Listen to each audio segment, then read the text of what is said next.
No songs were written in her name. No scriptures celebrated her defiance. History barely whispered her story. And yet, one woman, silent and still, changed everything with a single act of refusal. Her name was Vashti. She didn't argue. She didn't cry. She didn't even speak. When the summons came, she simply didn't go. In the book of Esther, Vashti appears only briefly, a single flicker in a long tale of kings, feasts, and fate. No psalms remember her. No feast days honor her choice. She was there, radiant and poised, and then she was gone. Erased, exiled, forgotten by men, but never forgotten by those who understand the cost of dignity. It began with a celebration. A king high on power, a court drunk on wine, and then the order. Bring her forth so the nobles may gaze upon her beauty. Not as a queen, not as a leader, but as a spectacle, an ornament for display. And she said no. That's all. One quiet act. One refusal. One woman who chose self-respect over obedience. In a world that praised women for compliance, Vashti vanished for her courage. They called her arrogant, rebellious. But maybe it was something deeper. Maybe it was the fierce calm of a woman who knew her worth could not be measured by the eyes of men. She lost her crown, her status, her place in Scripture. But she kept something far more powerful: herself. This isn't a triumph with trumpets and war horses, no cheering crowds. Just the hush of a royal chamber, the stillness before a storm, and a queen who chose silence over surrender. And if you've ever stood quietly against a tide of expectations, if you've ever walked away knowing the cost, then Vashti's story is also yours, because sometimes the most powerful voice is the one that never speaks. And sometimes the forgotten by history are remembered in heaven. The chamber sank into a different kind of quiet. Not one born of fear, but the silence of a soul that had reached its final boundary. She rose and walked slowly to the window. In the distance was the courtyard where men raised their cups and bellowed their king's name. The sunlight touched her arm, making her gold bracelet glint painfully, just like the way others' eyes had scraped over her for years. That was not admiration. That was possession disguised as praise. She said nothing to the servant. She didn't need to. Her refusal came not through protest, but through unshakable silence. And when the eunuch finally understood, he bowed even deeper, not just for the king, but perhaps for a part of himself that had just witnessed a kind of courage he'd never known. Vashti did not walk out that day. She did not appear at the banquet. People waited, then whispered, then gossiped. Officials frowned, advisors panicked.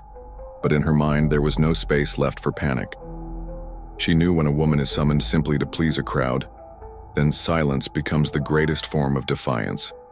And in that moment, the mask she had worn since the day she entered the palace, the mask of compliance, the role of the perfect queen, finally slipped. Not because she rebelled, but because she was too honest to keep pretending. The king's anger didn't come all at once. At first there was confusion, an awkward smile, a few dismissive jokes. Maybe she hadn't heard correctly. Maybe she just needed more time to prepare. But once it became clear that Vashti had refused, plainly, silently, without explanation, the banquet was no longer a place of celebration. It became a stage for wounded pride and male ego challenged in public. Xerxes was not used to rejection, especially not in front of those who looked at him like a god, and even more so not from the one he had once called his beloved. Even in his drunken state, he summoned his advisors, men wise in law, yet visibly anxious at the mere mention of Vashti's name. They didn't discuss the king's wounded feelings. They discussed national order. A woman who disobeyed, if left unchecked, could inspire other women to rebel. Vashti wasn't treated as a person, but as a dangerous precedent that needed to be erased.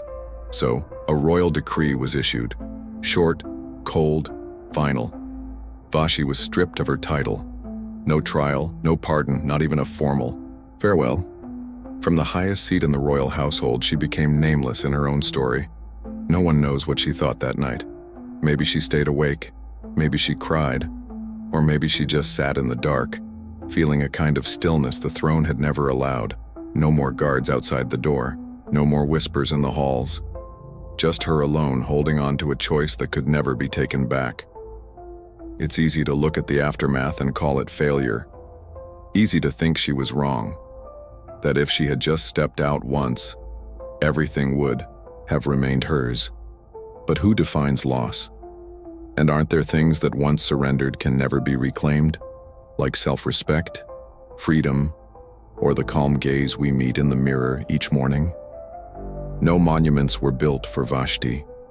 No songs carry her name through the centuries. But within that silence lives a voice no one could silence. The voice of a woman who chose to protect the one thing she still had power over herself. Maybe she lost the crown, but she kept her soul. And perhaps for some, that isn't a loss at all. It's another kind of victory, one without parades, without recognition, a victory only those who've traded comfort for dignity can truly understand. No one knows where Vashti went after that fateful night. The Bible doesn't say, not a single line, not a single word. She vanished from the royal court like smoke dissolving in the winds of power. But that silence didn't mean her story had ended. It was merely the first chapter of a tale the world never cared to hear. Maybe she lived in a small home outside the city walls. Maybe she returned to where she was raised, far from ivory columns and judgmental stares. No more servants to adjust her sleeves, no throne at the center of the room, no royal title echoing when she entered. Only Vashti, not a queen, not a symbol, but a woman finally called by her own name. Perhaps at first she felt empty. People often imagine that freedom arrives with flutes and sunlight, but sometimes it comes with loneliness and sleepless nights. There were likely days when she didn't speak at all, not because there was nothing left to say, but because no one else remained to listen except her own heart. And yet it was in that quiet that Vashti began to live, no longer forced to smile for ceremony, no longer nodding to preserve appearances. She rose early, cooked with hands that had never held a knife, tended to a garden she had only seen through palace windows. Maybe she learned to write, not to issue decrees, but to understand herself. Maybe she sat beside a well listening to waterfall and realized it was the first time she'd ever truly heard something not spoken by others. And sometimes, in her dreams, she still saw the lights of the great hall, still saw herself walking beneath 100 watching eyes, but the dream no longer hurt. It was just an old garment that had been taken off. She no longer felt anger nor regret because she knew had she stepped out that day she might have kept the crown, but she would have lost herself. No statue was ever carved in Vashti's honor. But perhaps if someone ever passed by the old house where she lived, they would have sensed a strange kind of peace, the kind that doesn't come from power, but from no longer having to play someone else's role.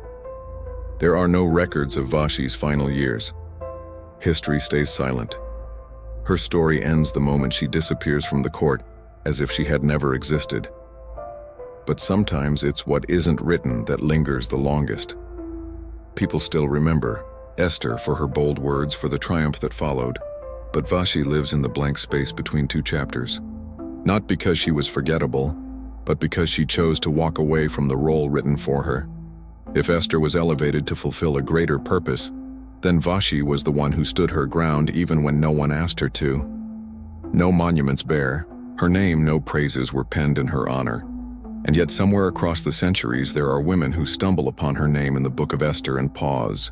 They don't skim past, they feel something because they too have known that moment when they were asked to show up not for who they are, but for how they pleased others when dignity stood face to face with a cost. And like Vashti, they chose to keep the deepest part of themselves. Vashti's true legacy was never in the crown she wore, but in that quiet moment when she decided not to appear, not out of rage, not out of pride, but because she understood what could be given and what never should be. No historian recorded that decision, but it lives on in the eyes that once looked down but then lifted, in the hearts that trembled at a single steady no. Perhaps her name isn't sung in church hymns, but every time a woman stands in a crowd and remains true to herself, Vashti's story is told again. Even if no one speaks her name, not every act of value needs to be celebrated out loud. Some truths move silently, invisibly, but they are powerful enough to change a life. And that is the most sacred legacy Vashti left behind, a choice made when no one was watching but strong enough to change everything. She needed no noble title, no songs of praise, and no one ever painted her portrait to hang in the royal hall. Vashti left the pages of scripture just as she entered them, quiet, proud, and unwilling to compromise. In a world that prized submission, her refusal to appear was almost unthinkable. Without uttering a word, she left an entire empire bewildered. A woman summoned to be mere decoration made the most powerful men pause to reconsider law and social order. She didn't need to speak. Her silence shook the foundations of a kingdom. Some might say she lost everything, but Vashti lost nothing except the robes that others had draped on her. And perhaps in walking away from the palace, she truly stepped into herself. If the Queen of Sheba is a symbol of one who journeyed far in search of truth, then Vashti is the image of one who stopped short to protect the sacred part of herself that could never be summoned before a crowd. When ventured forth to ask, the other stood still to preserve. Both were brave, but each in their own way. Maybe you too have stood in a place where you did not belong. Maybe you've remained silent when everything around you demanded that you comply. That choice, quiet, unseen, misunderstood, was an act of inner strength. And if you've ever chosen to guard your worth instead of grasping for applause, then you've already lived in the spirit of Vashti. Not every story needs to be written with public praise. Some are best felt in the heart and remembered by those who've carried the same hidden scars. Vashti never raised her voice, but she opened the way for many others to raise theirs. If you see yourself somewhere in this story, leave us a comment. Tell us what was the one thing you chose to hold on to and why.